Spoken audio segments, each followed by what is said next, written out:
تو آج کی اس محفل کا فائدہ اٹھاتے ہوئے، آج کی اس ایونٹ کا فائدہ اٹھاتے ہوئے میں آپ سے یہ بات شیئر کرنا چاہتا ہوں، وہ یہ ہے کہ آپ بچوں کو جو بھی ویلیو سکھانا چاہتے ہیں، جو بھی آپ ان کو بنانا چاہتے ہیں، وہ آپ اپنی باتوں سے نہیں کر سکیں گے، اپنے جو ہے وہ تبلیغ سے نہیں کر سکیں گے، وہ آپ اپنے کردار سے کر سکتے ہیں۔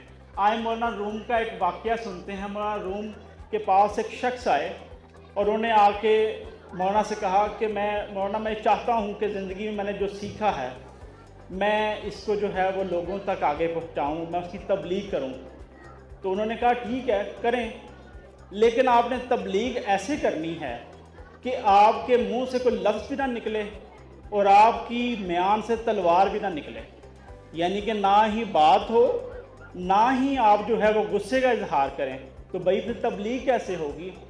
پھر تبلیغ کرنے کا ایک ہی رستہ رہ جاتا ہے، اپنا کردار ایسا پیش کریں، اپنا جو ہے وہ اخلاق ایسا پیش کریں کہ لوگ اس کو فالو کریں۔ خود ہمارے پیر و مرشد حضرت اقبال نے جو ہے وہ اپنے بارے میں یہ بات کہی کہ اقبال بڑا ابدی شک ہے، من باتوں ہی مو لیتا ہے۔ اقبال بڑا ابدی شک ہے، من باتوں ہی مو لیتا ہے، گفتار کا یہ غازی تو بنا، کردار کا غازی بن نہ سکا۔ وہ تو کردار کے غازی تھے، لیکن وہ ہمیں پیغام دینا چاہتے تھے۔ قرآن بھی ہمیں یہی پیغام دینا چاہتا ہے۔ جب یہ کہا جاتا ہے لَقَدْ كَانَ لَكُمْ فِي رَسُولِ اللَّهِ أُسْوَةٌ حَسَنَةٌ، تو ہمیں یہی پیغام دیا جا رہا ہے کہ ہم نے باتوں سے کم کردار سے زیادہ تبلیغ کرنی ہے۔